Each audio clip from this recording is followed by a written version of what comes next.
Yo, what's going on, everybody? Happy to see everybody back for the HBCU Spotlight. Me and my guy, Mr. Burton, here in the building with we have three special guests this week. It's gonna be a good show. What you think, Burton? It's gonna be very good. I think it's actually four special guests. I think we got four. Oh yeah, we do have four. I'm sorry. Yeah, I think we yeah. snuck four in there, so we're stretching it out a little bit and got a diverse panel. We kind of have a athletic leadership kind of panel duo to start, and then we're going with two coaches that are currently at a Division I HBCU. So gonna be great. I don't know if Cam, if you want to segue anything. I know you guys got All-Star game there. I thought it was really cool. I'll acknowledge this and let you take it, but they talked the NBA's going to donate, I think, up to $3 million to HBCUs from the All-Star game. So I'll let you kind of take that a little bit. Yeah, not only that, but they're having three graduates from HBCUs ref the game, which is good too, bringing some light to the HBCUs. But, some of the big news that, we saw this week was spectacular for me. FAMU got LeBron James deal. LeBron. Yep. Yeah, got LeBron deal. So, hopefully he'll spread the wealth to some other HBCUs, but that's huge. Yep. To be a Team LeBron sponsor for an HBCU, which is good, I think. It's fabulous, tremendous. Also want to shout out a couple teams. I don't actually know the women's side, so I'll get that to you by the end of the week. End of the show. So I apologize on that. But on the men's side, Coppin State has a shared divisional championship, along with Norfolk State, along with North Carolina A&T. So I wanted to acknowledge all those programs for already kind of getting to that championship status.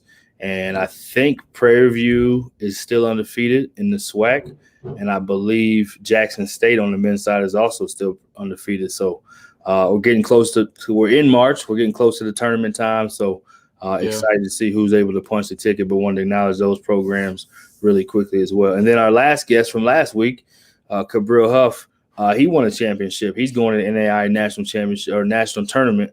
So definitely want to acknowledge him too as one of our first guests. Yep, definitely doing a good job, man. Actually, the SWAC tournament I think is the 10th through the 13th in Birmingham, if I'm not mistaken. Nice. Yeah, next week.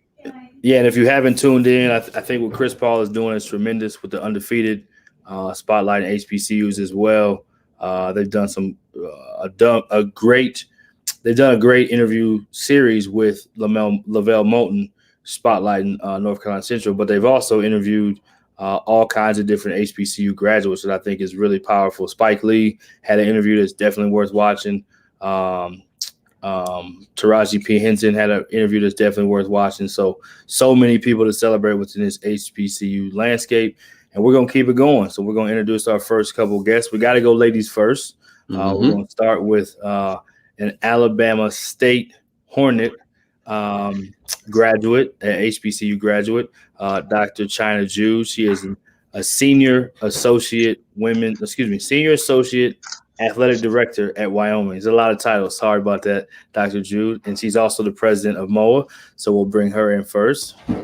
Hello there. Hello, doctor. How did I do on my intro? Not too bad? You did not too bad at all. Okay. I appreciate that. So welcome to the show. We're excited to have you. Thank you. And then your teammate, just from over the years, another guy who you've known in the HBCU ranks. He didn't attend one, but he's coached at two different ones and done a tremendous job. He is now the executive director of Rising Coaches DEI Alliance, Mr. Darrell Jacobs. DJ, how you doing, man? Hey guys, how you doing? Dr. Jude, good afternoon. Good. You have to bring the best on first.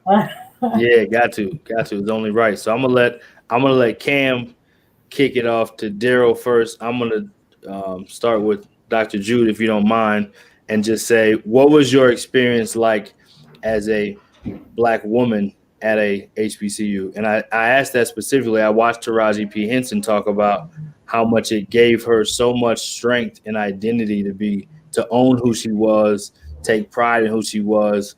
I was just curious, was your experience similar? And she's in a position of leadership and influence. You're in a leadership position of influence. She talked about how much that empowered her to know it didn't matter who else was in the room to own who she was, to be powerful. So I was curious if your experience was similar. Yeah, actually, it was very similar. I have to admit that when I arrived at Alabama State University, I was 16 years old. So, and I was just happy to get out of the house. And I was on a full volleyball scholarship. So that was one thing my mom did not have to worry about. And so I was really kind of learning about myself in this space in a HBCU. I'm from the Chicagoland area. I was not familiar with HBCUs until I was contemplating whether going to the military or to college. And fortunately, my Black history teacher and my guidance counselor were both Alabama State graduates. And so they spoke to me about what an HBCU stood for, what the mission of the institution was. And of course, when you're 15, 16 years old, you're still figuring it out.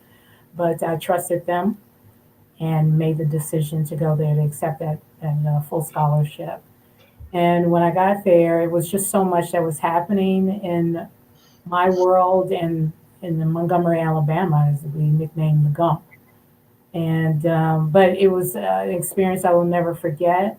I learned so much about myself. I learned so much about my history. I had the opportunity to work in the field that I was most comfortable in, which was at that time broadcast journalism. And they opened a radio station up there. And I mean, day one, I was there at the radio station trying to get the experience because I knew I was young and I had to get as much experience as possible. And had a great, successful athletic career at the school. So HBCUs are great. I mean, when I see them on TV, hear about them, the successes. I mean, everything about an HBCU just warms my heart. And I want to, of course, I got to give a shout out to my president, Dr. Ross, the athletic director at Alabama State University, Jennifer Williams. I want to say hi and how much I just appreciate what they're doing to make my alma mater just a great place to be. A Hornet. Yeah. I am definitely a Hornet.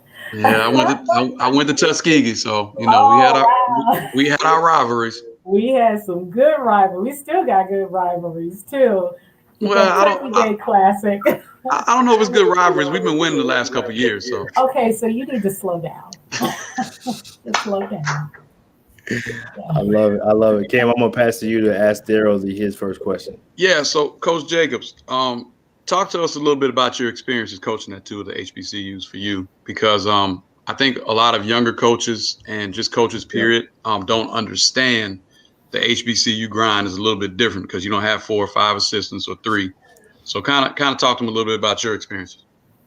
Well, I've was fortunate enough to coach at 2 HBCUs, and prior to that, I actually coached at a few PWIs. But my experience was an eye opener. Honestly, when I first got my first HBCU job, actually I turned it down twice, but somebody actually convinced me to take the job, and I was very happy they was able to do so.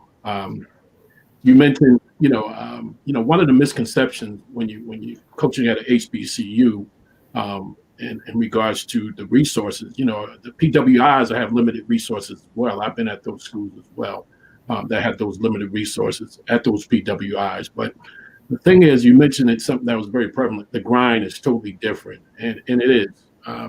You have to make a way or find a way, as we would say at Clark Atlanta when I first got there.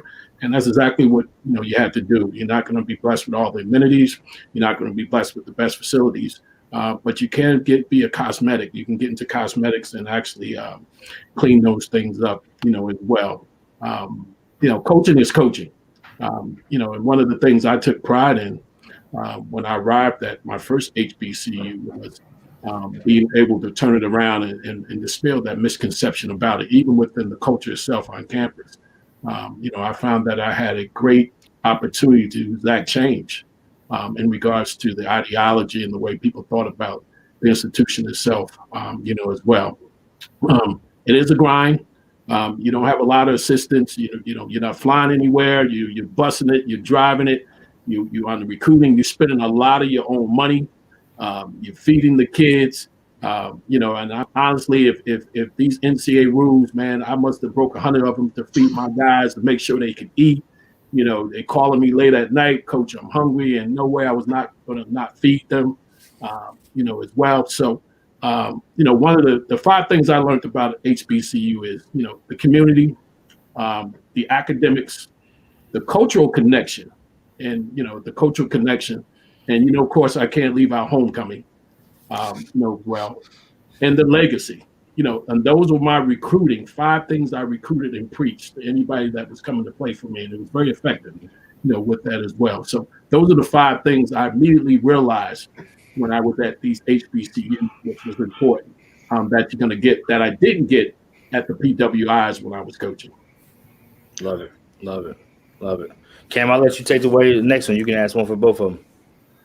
Well, Dr. Jude, first off, talk a little bit about, you in the class from Alabama State. Like you mentioned some earlier about just the difference in the education piece of the HBCU and seeing people who look like you, talk like you, and everything else. So can you talk a little bit about that while you're at Alabama State?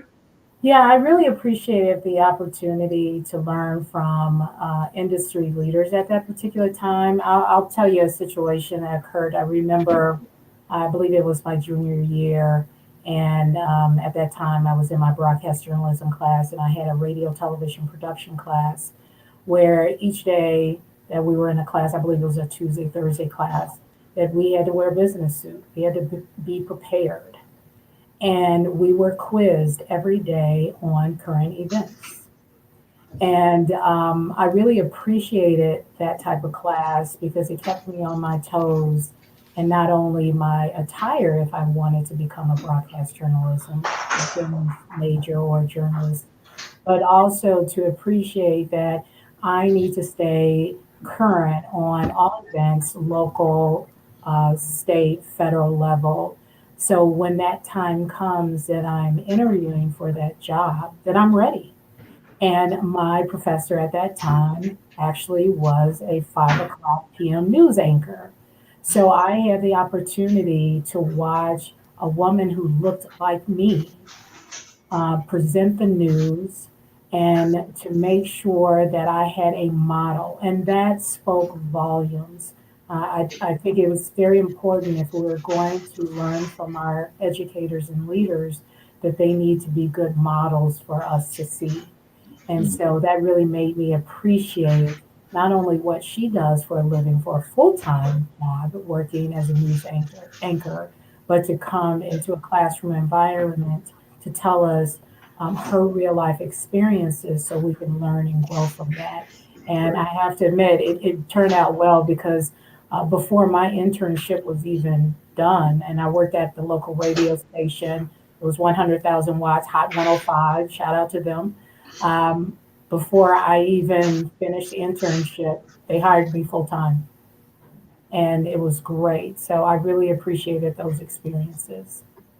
I love it. Yeah, that's amazing. So Coach Jacobs, let's talk about some of your recruiting pitches when you were at a HBCU and you're going against the PWI. How did you get players in there? Because you spoke about your 5 things, and I thought community and homecoming were 2 that really stuck out because I think, if you're trying to get players into a HBCU, you bring them to homecoming, I think they're going to sign before the football game is over with. No doubt. They committing that night. Nah, before the football game is over, they're committing. They're out there before.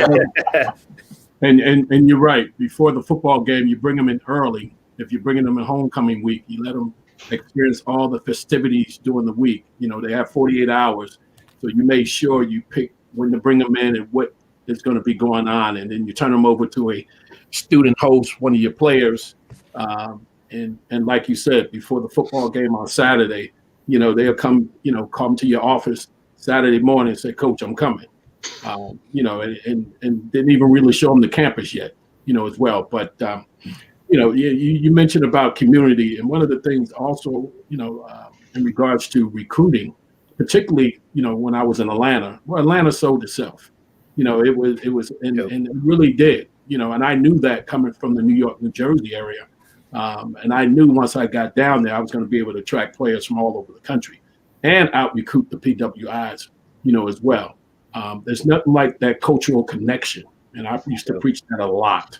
That cultural connection was very, very important in landing a lot of them, because once they got there, I made sure I exposed them to some things that they'd never been exposed to in terms of talking to certain people on campus, talking to alumni, maybe showing a video about the tradition, et cetera, whatever's going on there, as well. And then you had the academics, which goes unnoticed at HBCUs. There's some terrific professors and educators at HBCUs, and now you're beginning to see it come to the forefront, in our society. It's something that's always been there as well. And then the legacies. The legacy is unspoken. After the Civil War, HBCUs were really become president was created. And pretty much that was the only place we can go at one point in time, as you guys know. And there's a lot of rich history, being down in Atlanta, being next to Morehouse, being the AUC Center, it was so much. It was an easy sell. But most importantly, those 5 things that I mentioned: community, academics, cultural connection, homecoming, and the legacy, and then if you had a good band on top of it, the academics was there, the cultural connection was there, and they got to see the community, and the legacy speaks for itself. Well, I don't care what PWI was going up against. A lot of them lost out to some of my guys. I was able to land them as well. So. Yeah, great stuff. And Cam Dailey used to be one of those hoes back in the day. He's going to tell his story here in just a minute. I ain't gonna get on, Tuskegee. I used to love, going to Tuskegee and playing at Tuskegee, as well. Very good atmosphere. Yep. The band was good. I used to leave halftime early with my team because we'd be up 20, so ain't no need to talk about it. And go listen to the band. No, Cam, I'm just messing. But no, these are the things. But it's part of, the HBCU experience and being able to coach in those atmospheres. You're leaving your clipboard on the chair, and you come back, your clipboard is gone. Like, coach, what are you gonna do now? How you gonna coach? Those kind of things. It was great experience because my personality was such that I would talk to the crowd, and then if you win the game, you come back up, your clipboard is there. Because they respected you. Out of respect, yep. Out of respect. Mm-hmm. They respected you. Mm-hmm. Well. So those are the kind of things that people don't really understand. That was so much fun when you're coaching in an environment, like that, as well. So and nothing like the HBCU experience. Yeah, I'll kind of toss this to both of you. And yours is flipped, Darrell, but Dr. Jude, from experiencing it on the academic side and the campus side as a student, and then going out into the real world and what you're doing now, how much do you still use that you got from that time when you were a student, now that you're in a leadership position? And then Darrell, on the flip side, when you got the job at one of those positions at an HBCU, how much did you quickly incorporate just the culture, the tradition, everything else that goes with being in an HBCU, because you didn't necessarily go to an HBCU. So how was that experience different? So I'll let Dr. Jude go first and then let Darrell go second. Well, I think in my experiences in a HBCU, it definitely taught me how to be creative. I know that we are always competing on so many different levels, in this country, whether it's academics or jobs or wherever. So I know that you have to utilize the resources that you're given. They say turn lemon into lemonade. Well, that's what I did. Also working at 3 HBCUs. I've had the pleasure to work at University of the District of Columbia, Cheyney University, which is the first HBCU, and Coppin State University. So sometimes when you're in environments where the resources aren't as plentiful as many of those PWIs, but you're still able to get the job done, that really does make a significant difference on how well you can adapt to any environment. And even here, where I'm at in Wyoming, where there are a little bit more resources in comparison to many of the HBCUs that I've worked at, I still was capable, especially in this COVID climate that we're living in, that's still capable of working with those limited resources to making sure that we're giving the best quality experiences for our student athletes. So I really do appreciate my time there. It gave me the chance to learn and grow, to utilize resources and take things to another level, to appreciate the mission of the institution, to discover myself as I'm navigating at such a young age of 16 when I was at Alabama State, when I was my first time director of athletic experience at Cheney University. So HBCUs have really introduced me to a lot of things that's been happening in my world personally as well as professionally to get to where I'm at today. Darrell, it's on you. Well, I was letting you finish. Well, having had friends, a plethora of friends that went to HBCUs, I would visit them spring break. My spring break was different from there sometimes, so I would visit the HBCU. So I understood the culture as well, and thought about transferring the two. Some coaches was after me after seeing you play back at that time, but the adjustment, it really wasn't any because I understood the culture, and I have a lot of friends that attended them. As well. So instituting myself or inserting myself in that culture was relatively easy. The biggest challenge was, understanding the processes and understanding the resources that wasn't there. And once you understood that, you knew how to navigate in terms of getting the necessary funds or raising the necessary funds that you need in regards to getting things done. Once again, you're so passionate and committed to what you're doing. You came out of your own pocket, a lot, in my case, making sure certain things were done, doing a lot of cosmetics, fixing up the locker room, putting down carpet, really, really having those relationships with everybody on campus. I make friends very quickly. And that was the key, at an HBCU. You don't go into an HBCU exactly changed. Because people are set in their ways, and once they get to know you, as Dr. Jude has told me many times, the 3 L's: you look, listen, and learn. Your first year, you go into it, and then you begin to exact strategic change. Maybe after a year, but you establish those relationships that made it possible for you to implement those changes. And then, if you're putting a good product on the court, and they begin to see that changing as well, people start to come around a little bit more and become receptive to you. As well. So inserting myself into the culture wasn't a big thing. Just understanding the lack of resources. And, I have a mouthpiece, so I know how to talk and beg for money and ask. And, if you tell me no means next opportunity, I go on to the next. And, I will figure it out, and that's what I did, and once you figured it out, a lot of people came on board with you because they saw you had a vision for what you wanted to do. And they understood that, anything that you do was a benefit to the institution, particularly if you're winning. Right. Well said. Well said. I'll pass the can for the last one before we close. Well, the last one, let's get a funny story out of both of you guys. Something that happened to you, whether you ain't got enough time, man. In your HBCU experience. Dr. Jude, you want to go first? Oh, wow. No, I'd rather for Darrell go first. I have to think about that.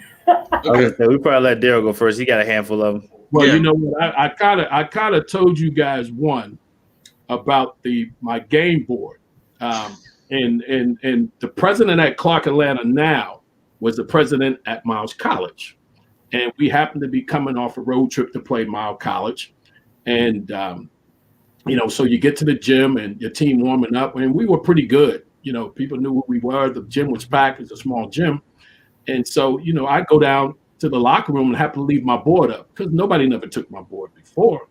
And they took my board. And if you know anything about Miles College, guys, the bleachers is right up on the benches. I mean, I can turn around and grab somebody in the collar like this. That's how close they was on your neck. So the security guard, came up to me and said, "Coach, do you want to move him?" Initially, they had the band playing behind me. See, everything is strategic with HBCUs. They had the band playing behind me, so I couldn't talk. So I said, "Okay, no problem." I said, "We're gonna move them." So when I come back upstairs, my board is gone, and there's a bunch of people sitting behind me. So I'm looking, and the guys are laughing at me. They laughing at me, say, "Coach, you looking for your board? Huh? Looking for your board?" I said, "Man, I ain't even gonna need it tonight." They said, "Oh man, he got swag. He got swag." So all through the game, they talking to me, and I'm responding to them, having fun, and all that kind of stuff, as well. So we actually ended up winning the game, I think about 20 something. And I didn't pull out a pad. Normally if I don't have my board, I pull out the pad, die something up. I said, "I'm gonna show these guys tonight." I said, I told them, "I'm not even gonna pull out a pad. I'm not really gonna coach tonight. I ain't gonna draw up no plays. I ain't gonna do nothing." And so as the game was going on, they was heckling me a little bit, and it was fun. It was all in fun. So the president, who's at Clark Atlanta now, Dr. Finch, came over and said, "Coach, I said, no, leave them there." It was just all in fun, but they were actually motivating my team.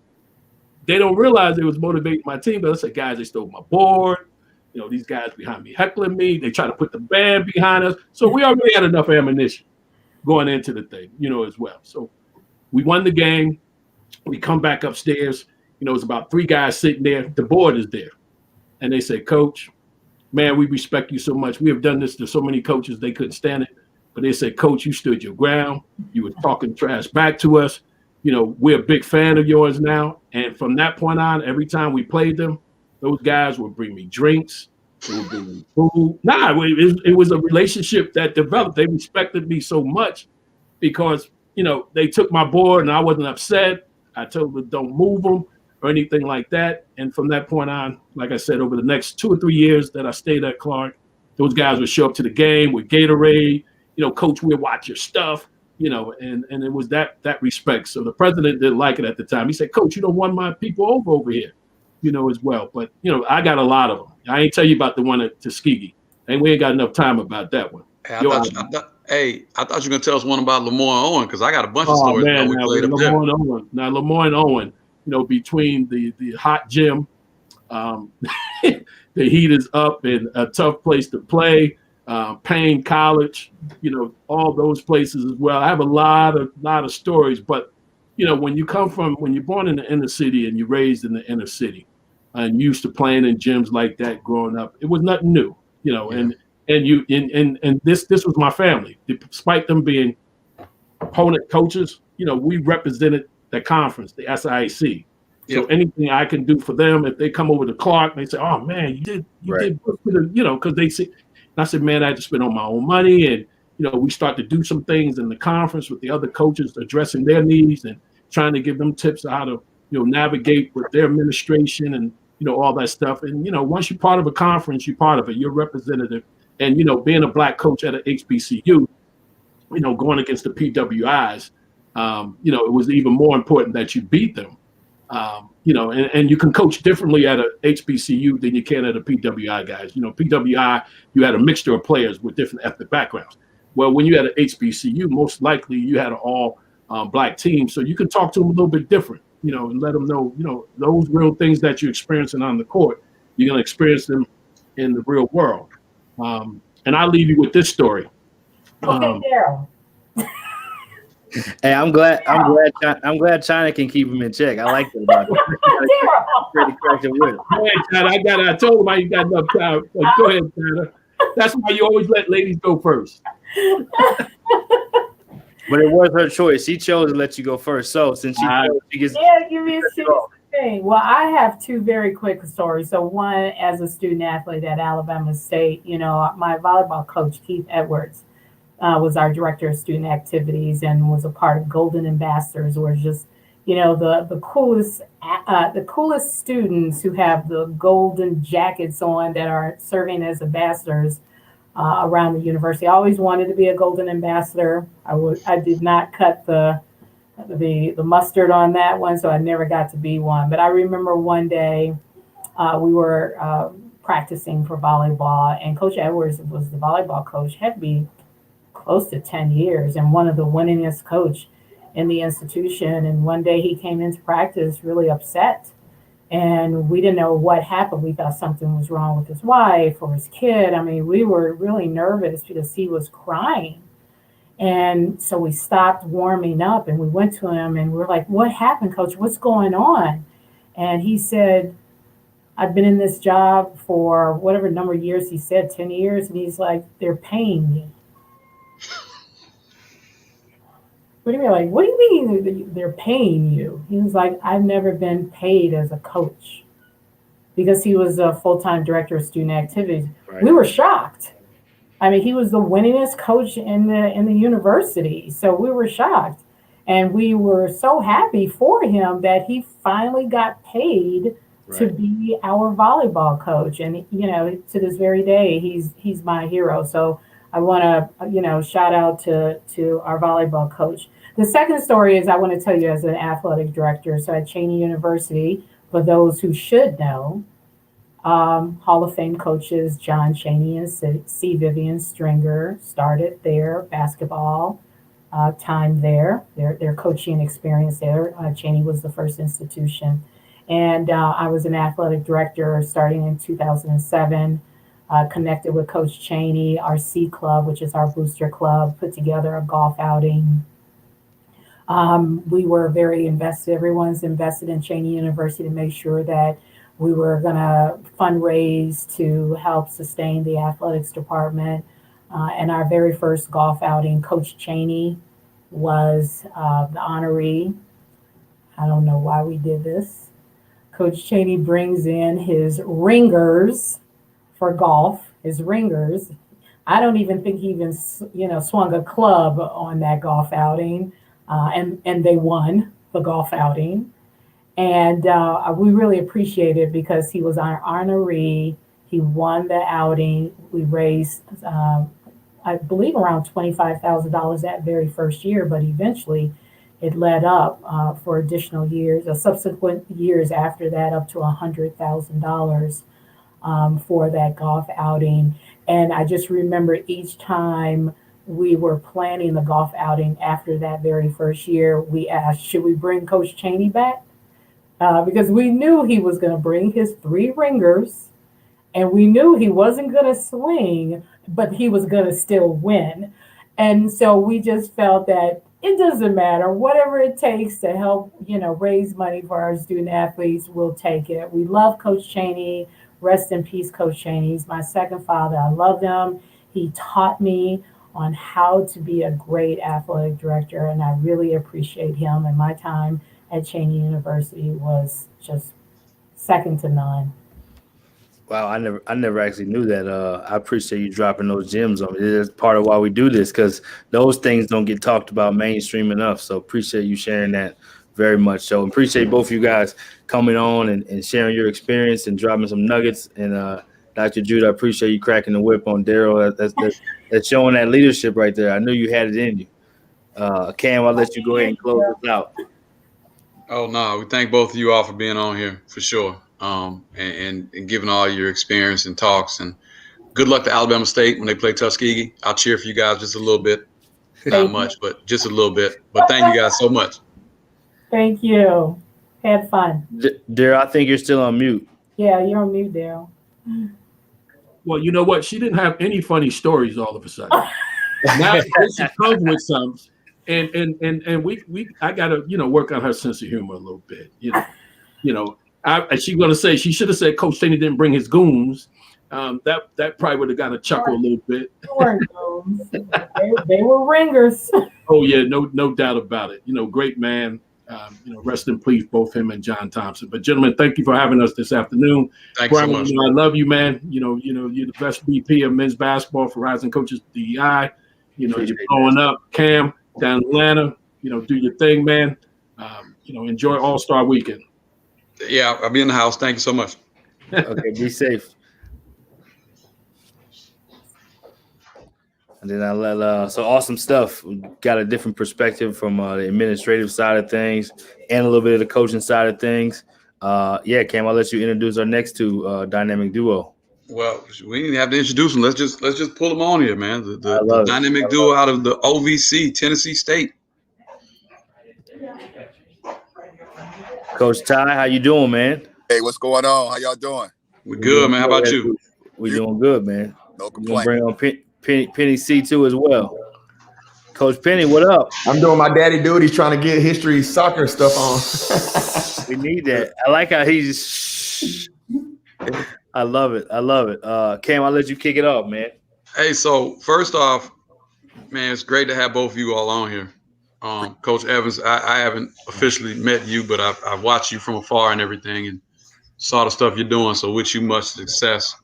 Coach Collins is like a brother to me. We've been knowing each other for a long time. When he first started playing basketball, when I used to whoop him all the time, and I'm proud of all his success and everything. I never heard that story.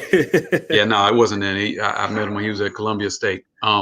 So first off, to both of you guys, your experience as coaching at Tennessee State as the head coaches and everything that's going on with an HBCU in a PWI conference. I'll let Coach go first. Man, it's definitely something that is you can feel that it's a little different. Obviously you playing in the MEAC or the SWAC. Every game's got that high intensity, that HBCU feel. It's a different feel, and I feel like we carry a little bit of a torch, being one of the few HBCUs that's not in a traditional HBCU conference. But it's definitely something that you have pride with it, but at the same time, that every game's going to be a battle regardless. You guys got to come out and play, 10 steps ahead, and always be, understanding it's bigger than just this one game. You always got to understand that it's the teams in the league are gunning for you. And to me, we took it personal. We always take it personal to win every game, but it's just a little bit more personal when you represent a culture. I would definitely echo those sentiments. Hey, it's a challenge. We in PWI. We know that we're the only HBCU, in the Ohio Valley. So every single game, it's personal with me. You want to prove to everybody that, you're on that level. There's a lot of misconceptions about HBCU, and I heard them, back when I was at PWIs, the stereotypes of teams are they're undisciplined.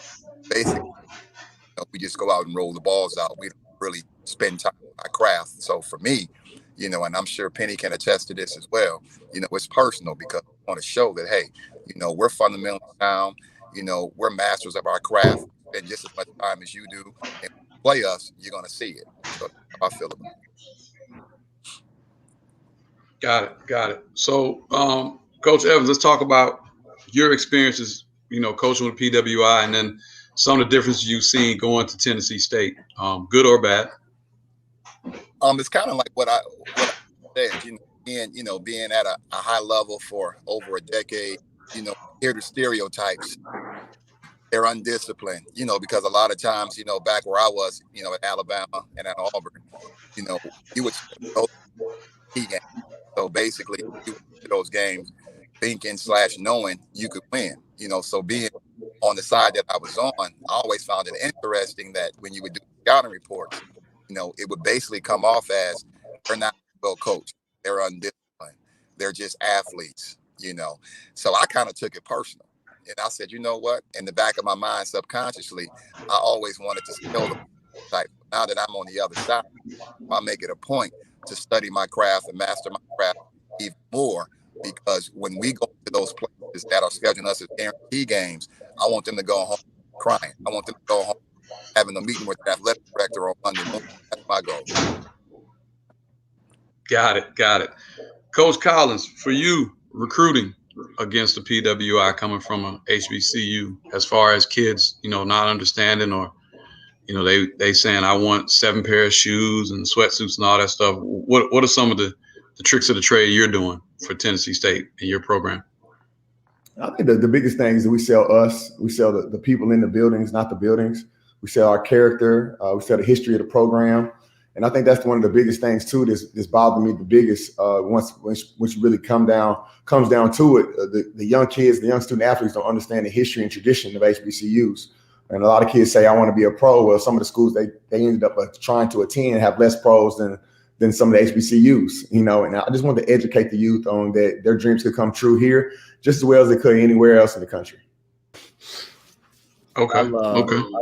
I'll jump in and just say, what's the part you want people to know, Coach Evans, Coach Collins? Like, you know, most people don't really know everything about or don't know a lot about HBCU. So obviously you guys live that life every day and you're recruiting players and you're educating them. What would you want to educate to the masses just about the experience, the school, the athletics, just what they would get from that whole experience? I'll let you go first, Coach Evans. I think the biggest thing is kind of like what Penny said, just educating them. You know, they don't know. They don't know that John Linden coached at Tennessee State and he studied under James Naismith. They don't know that there was a secret game back in North Carolina that they won by like 20 or 30 points behind closed doors. You know, they don't know that. They don't know. A lot of them don't know that Robert Covington graduated from Tennessee State University. You know, it's just a lack of education. So with me, I make it a point just to make sure that they're educated, you know, on not just basketball itself, but just the tradition, you know, the history, you know, Earl Monroe, you know, Winston-Salem State, Clarence Big House Gaines, you know, just a lot of the education that I don't think, you know, we know about. I'll give you a funny story real quick. I'm from Wisconsin, right? So I grew up in Wisconsin, but where I grew up, people think Wisconsin. When you think Wisconsin, you think cows, cheese, white people. Let's just be honest. Well, I didn't really know too many white people until I was like in 6th, 7th grade. So where I grew up in Wisconsin, it was predominantly black. So watching basketball on TV, you know, the first team that I fell in love with was Georgetown. I thought Georgetown was HBCU. When they played North Carolina in 1982, I'm sitting there watching the game. I told my dad and my mom, I said, you know what? I want to go there. That's the first time I had ever seen a black coach, an all-black team, playing against a predominantly white team, even though I know they had Jordan, Worthy, and Perkins, but on the sideline was Dean Smith. I'm like, wow, and HBCU is in a national championship. I didn't realize Georgetown wasn't an HBCU until I was like in 11th and 12th grade. And ironically, I ended up working there. So how about that? I love it. And you're not the only one. I was in the same boat. I kind of thought it was HBC myself, you know, growing up. You don't know any better, but you just know, like, I want to experience that, what they got going. Coach Penny, what would you say? I mean, you know, just piggybacking off what Ty said, I agree 100%. Even myself, I remember watching Georgetown play, and when I think mine was more of just a love for Iverson and them jerseys they wore, but I wanted to play for Georgetown because he reminded me of my dad, John Thompson did, and that was my dream school to go play at. And I think that's a great example of what we're talking about, like what you want to be what you see on TV. And you know, we don't have that many faces like us that are on those levels. You know, the percentages are so bad right now of the amount of coaches that we have on the Power 5 level while playing on TV, and it's even worse the amount of exposure that HBCUs are getting. So I think the doing shows like this, which we're so blessed to be a part of, and the education is a big part of it, because we can make HBCUs cool again. Then you won't have to worry about the people that surrounding those young student athletes telling them that it's not a good place to go. Right. I heard somebody say this on one of the I'm gonna pass the cam. I heard somebody say this on one of the things with the Undefeated with Chris Paul. He was interviewing a gentleman, and he was talking about he grew up in environments that weren't predominantly black, so he almost adopted the same thinking that he was fed, which was that we weren't enough and that we weren't as good as, and he hadn't seen successful black men and women doing certain things. So his experience going to HBCU really opened his eyes. Like, wait a minute, all the stuff I was learning is not really true necessarily. And I can see people that can have that success. And kind of like you're talking about with basketball, seeing Georgetown, well, he was talking about it even in academics and everything else. So before I pass the cam, I just wanted to say that because I think there's so much to be said about that, because again, there's a perception that sometimes it's put out by not us, and HBCUs aren't good enough or they're less than. So Cam, I'll pass to you. Yeah, so you made a great point, Penn, and I'll give it to you first, and I'll let Ty answer the question too. What, you know, with now we're seeing like LeBron gave his deal to FAMU, you know, and we'd love to have more athletes like LeBron or CP3 or somebody start doing it for these HBCUs. We'd also like to see ESPN or somebody do more than just a Monday night game or, you know, now because we're talking about the HBCU stuff, like NBA Network did Jackson State, both their games.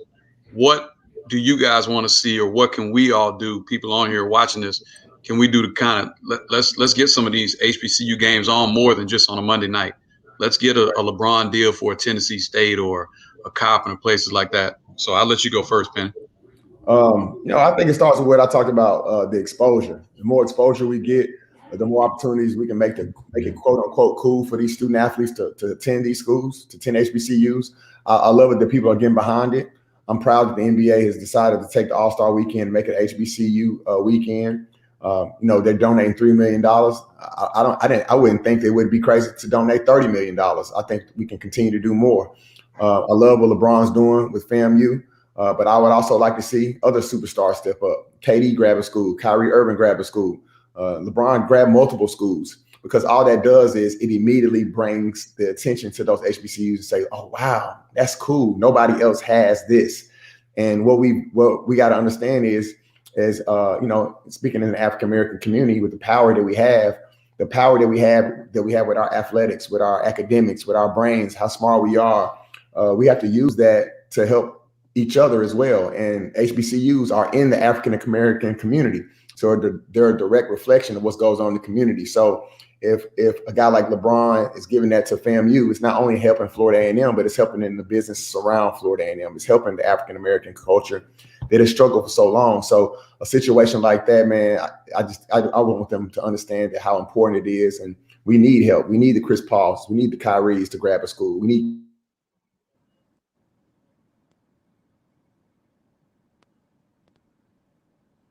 I think Penny froze, didn't he? I think we might have lost him for a second. Coach Tyler, you piggyback that? My bad. No doubt. Me, I have a different view on it. It kind of disappoints me in a sense, because it almost feels like it's like another version of Black History Month. You know, HBCU, All-Star Game supporting HBCU. We're going to donate all this money to HBCU. That's fine. You know, we completely support it. You know, we like the fact that they're doing that, but let's not make this a one-time thing. Let's not just do it, you know, when it's convenient. You know, I don't think it's a coincidence that in lieu of what's going on with social injustice at the moment, with Black Lives Matter, with George Floyd, you know, it's easy to do it right now. You know, it's great because everybody's doing it. And I'm just going to keep it 100 with y'all. You know, when the white folks back it, then we know that it's easy to do. You know, I want you to do it when it's not as popular, when it's not something that's being done, you know, right now, just to generate, you know, more economic opportunities for people who are only involved in making money. Let's do it because it comes from the heart. And I think first and foremost, though, it comes from us, you know, the HBCU coaches, the HBCU administrators, the HBCU ambassadors. You know, you really have to feel it, though, in your heart to be able to put, you know, your brain and your muscle behind it. You know, what you truly care about, you're going to have pride in. And what you have pride in is what you really truly care about. So for me, you know, you can't just do it now when it's popular. You can't just do it now when it's the flavor of the month. You know, it has to be consistent, something that's in your heart. Don't just donate one time, you know, have it annually, you know, whatever it may be, you know, and don't just donate, show up on campus, you know, support it. When you're doing your interviews, talk about it. You know, I just want to see more consistency. And that starts with us, though, in the Black community. We have to do it first. And then if we do it, then, and if we continue to do it, I think we'll see change that's sustainable, not just change that's just at the moment. You understand what I'm saying? Does that make sense? No, that's good. Yeah. That's good. Yeah, I could ask questions all day. So from I probably just say from what just happened with George Floyd, I guess just being during this time, during the pandemic, the social unrest, everything that was going on, what was it like for you as a leader on your campus to just help not only the people on campus, but what would you want people to know outside of campus? Because again, your campus probably has one feeling, but then outside of your campus probably has a total different feeling that they don't understand the feeling of what goes on your campus. So I guess the bigger question is, what were you doing on your campus to help your athletes? And then secondly, how would you want people that were not on your campus to understand what you guys were going through, or what the campus energy was like, or what the community felt like during kind of those time periods? Let me take it first, Ty? Yeah, you can take it. Okay. I'm sorry about my camera frozen, but You know, personally, I had to deal with my inner group first. And to me, I thought it was funny when all these coaches started putting out all these statements on graphics and stuff, because like Ty said, it was a moment and it's here and it's gone. But for our guys at Tennessee State and HBCU, we deal with it every day.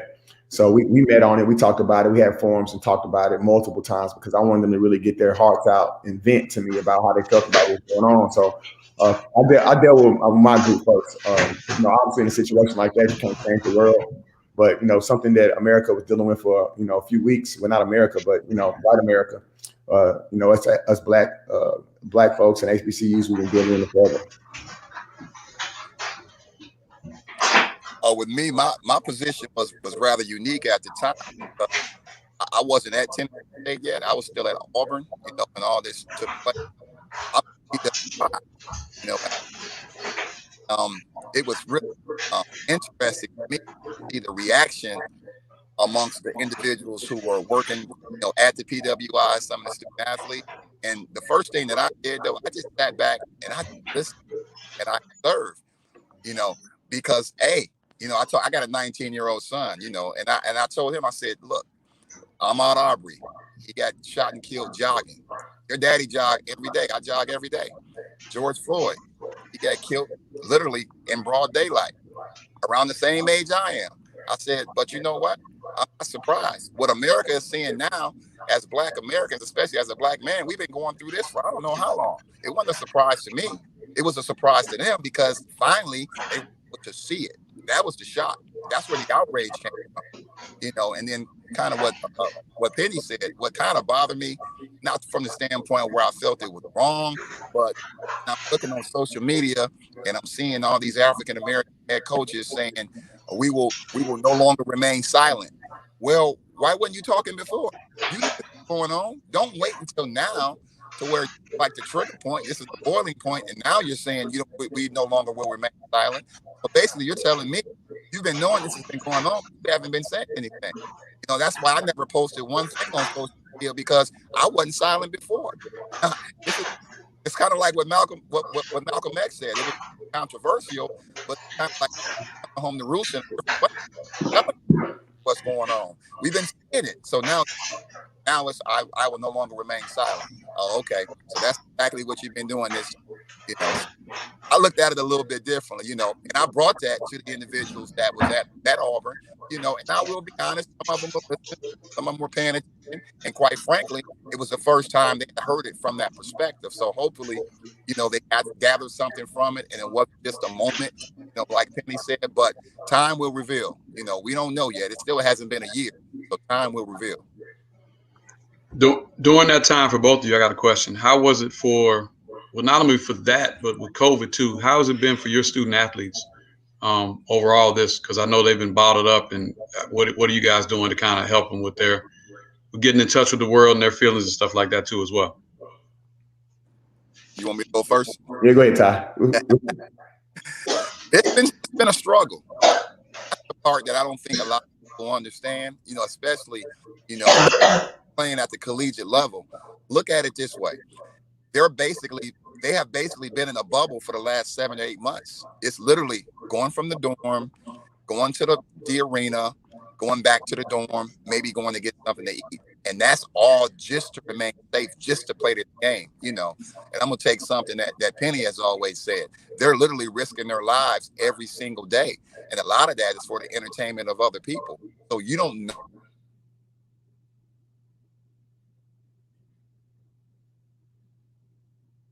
You know, that maybe are going through other things in their life from a mental standpoint. You know, it's tough from an emotional standpoint. So what we try to do is we try to be as completely transparent as possible.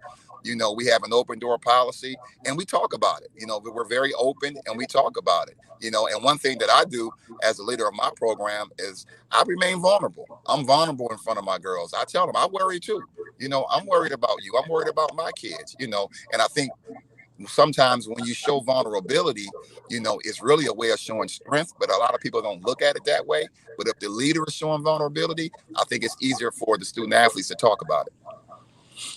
Yeah, and I mean, piggybacking off that, I mean, at the end of the day, these guys really did, young men and women really did risk their lives, and the coaches did as well. And I remember going through a tough part of the year where I lost my grandmother, and then followed up and lost my uncle to COVID. And we had players on our team that were losing aunties and uncles and grandmothers as well to COVID. And, I think I went through my situation first, and I still came to work, hard hat on, coaching up hard, not walking around kicking a can, not feeling sorry for myself. And I wanted to do that because I wanted to show my players that, no matter what adversity comes, no matter what storm may come, we got to still do our job. You got to come in and go to work. You got to keep on moving forward because the storm will eventually end. But it did come a time throughout the year when it makes you think, is this really worth it? I mean, are we fighting too much? I mean, we're getting tested 3 times a week. It weighs on your mental. Then guys are not leaving their apartments. There's no parties. There's nobody coming to the game to support them. They just need a hug. You know what I mean? Can't really not supposed to be hugging them, but they just need a big old hug, and it's just not there. And it definitely, from a mental standpoint, if you're not winning a whole bunch of games either, it's hard to keep them engaged. But I feel like, me personally, it was the hardest year of my coaching career, but it was also probably the best job I've ever done in terms of maintaining the mental, and I definitely became a way better coach and leader for it. Yeah, I think that's a mark of true character, right? Not in times of comfort and convenience, but in times of challenge and controversy. So I salute you. I was not privy to coach during this season. I've coached during some challenging times, but I don't know what it would be like trying to lead young men, especially as a head coach. Really hard to do, and I salute you guys for being on the front lines on that and taking the in-depth approach, not just on the surface, but getting beyond just the hoops and winning and losing. So shifting gears to a lighter subject, tell us a funny story about your coaching experience, either at a HBCU, maybe a recruiting experience, just anything funny you can share with us. It just kind of lightens the mood. We're going to do a couple more rounds, let Cam kind of end things out, but I wanted to get that funny story in. Hey, Burton, let me say something before they answer that. Yeah, you got it. So Penny used to go around campus. Would you have the crossover challenge? Kyrie Irving challenge. The Kyrie Irving challenge, man, that I used to watch and be tickled because he'd give the ball to anybody, and they be dribbling, trying to do moves, and like him and Nichols and Russ and them are all like cheering the person on, so they think they're doing something. Yeah. Oh, I used to be in tears on that one. We need that one back, Penny. Wait, you got to tell me what that was. You got to break it down for me. Yeah, so basically I get a couple basketballs and had a staff, and my players, we walk around like on game day or the day before the game and just ask the students, ask them their name and where they're from, and then we'll toss them the ball and tell them what challenge is this, and they'll say the Kyrie Irving challenge, and they'll just have to do a bunch of crossover moves. And it was funny because sometimes it'd be girls with heels on, they'll lose the ball, but then you'll have these guys that want to show you how good they are. They're supposed to be on the team, so they'll be double crossing over and fumbling the ball all over the place. It was crazy. I love it.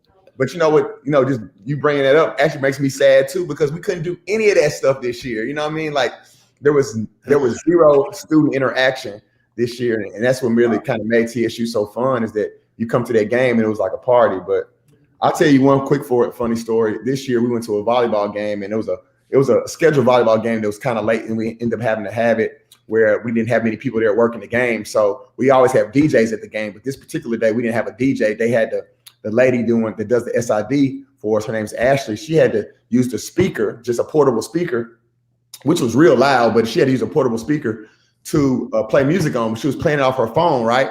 So Coach Nick said, watch this, coach. Let's time out. Music's playing, whatever. I don't know what song was playing. And all of a sudden you hear da da da da da da. She looks at the phone's ringing. This Coach Nick calls. She's like, stop calling me. She's so mad. But, we got to cry. We got a real good chuckle out of that, man. That was one of the real good funny moments. That just happened like a couple weeks ago. That's actually funny because mine is similar in a sense. I'm a music guy. Man, I love music, right? I love music. So check this out. So I'm in a timeout, right? And this is one of the first games where the band is actually back, right? My first experience being at a HBCU with the band. When you haven't been at a HBCU, that's all you hear about is the band. So I'm in the game. I'm into the game. I'm drawing up a play. And all of a sudden I hear, before I let go. I'm like, oh my God, that's Maze. I said, yeah, welcome to the HBCU. I'm going to love this. I actually lost concentration for like 3 seconds. I'm like, Lord, have mercy. I love this. This is where I need to be. I'm in my element. So that was my welcome to the HBCU moment right there. For sure. I love it. I love it. Hey, well, we are definitely glad both of you guys had a chance to come on, man. We enjoyed it so much, both of you guys' stories. For the people who are on here, if you don't know anything about either one of these guys, follow them, man, because they are two people I would definitely send my son and daughter to play for if they decided to play ball. Thank you guys so much for your story. B, you want to say anything to them before we let them go? Yeah, just much appreciation. Coach Ty hadn't mentioned yet, but definitely enjoyed, just getting to listen to what you had to say. Coach Penny's been a light during a dark time for a lot of people, and he won't necessarily say it because he's a humble guy, but creating a particular group, a social justice group, Embrace Us, and just putting community together when there was no community. We can't go out. Like you said, your guys on campus, what about us as adults? We've been trying to figure this thing out too, and I think it's just been such a light for so many people and connecting people and giving people a hope. And I can talk about Penny C all day, and I never met him in person. I only know him from stuff like this, but I feel like he's a real dude that you don't find a lot of people in that position sometimes as head coach. He's grounded himself to make it not about being a title. And I have so much respect for that. I've been in the business for 15 seasons, over 17 years. And you don't see many people like that. You know what I mean? So I just have so much respect for him. And Coach Ty, keep doing what you're doing. I love that you groove into the music and getting that HBCU feel. I'm sure you're going to have even more good stories for us. So we just appreciate you coming on, and we want to keep doing our part to shedding light and supporting and making you guys know that you guys are believed in and supported from afar, and keep going, keep showing up, because what you're doing really matters. Can I add one more thing before we go? Yeah, please. Yeah, we're gonna let you guys get it. Go ahead. Yeah, I just want to. I'm a big believer in giving flowers, while people are alive. So let me just say it here right now. How much I personally appreciate Coach Penny myself. I've been on literally for like 6-7 months, and I already consider him a brother. Right. Supportive. And I've been around a while. I obviously been coaching over 20 years, so you see some of the dynamics between, the men and women's basketball, conflict. Us, bro, it's none of that. He's bent over backwards to support me. Hopefully, I've done the same for him. We've never had any issues. He's just a stand-up dude. He's genuine, along with being a great basketball coach. He's a better person than a basketball coach, but that's not slighting his coaching abilities, because I've watched practice. So just from the standpoint of being a solid A1 stand-up brother, I salute you, my guy, and I'm glad I'm working with you. Yes, sir, man. I appreciate that. Y'all make me cry on here, dog. What's going on with y'all? Y'all tripping. Hey, first you start the show, then we got Thank y'all so much, man. Thanks for having me. Y'all already know what time it is. No doubt.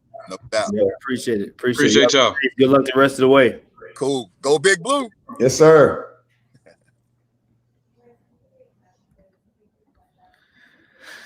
We done it again, Cam. We done it again. Yeah, good one. It's another good one with 4 great people on here to tell experiences and stories. So no doubt. Be ready in another 2 or 3 weeks.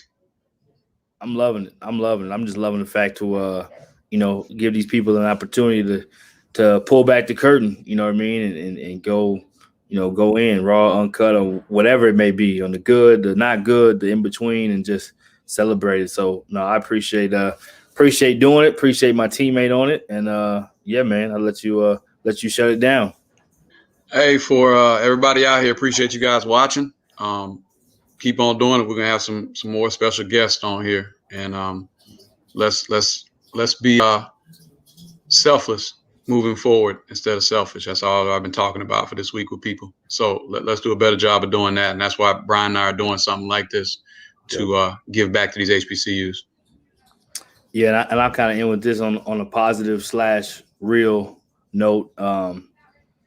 Let's just be careful how we speak. This thing happened with Coach McDermott, and we spoke about it earlier. Brandon Goebel and I, who's a member of Embrace Us as well. and had a real conversation about it on both sides of the lines. And I just think there's so much power in words. So let's just be careful how we treat people, how we speak to people, and do our best. Like Coach Ty just said, give flowers, give support, give encouragement. It's hard times on all of us. You know what I mean? This is uncomfortable for everybody, kids, parents included, whether you're an adult, you're young, you're old, it don't matter. Everybody's having to wear masks and figure out how to stay inside and check their temperature and all of this stuff that we're not used to doing. So I just say, just keep spreading love, and it's the most powerful weapon we have. And all that division and all that, we want to stay away from that. So just be careful with your words. There's power in words. That's all I got to end.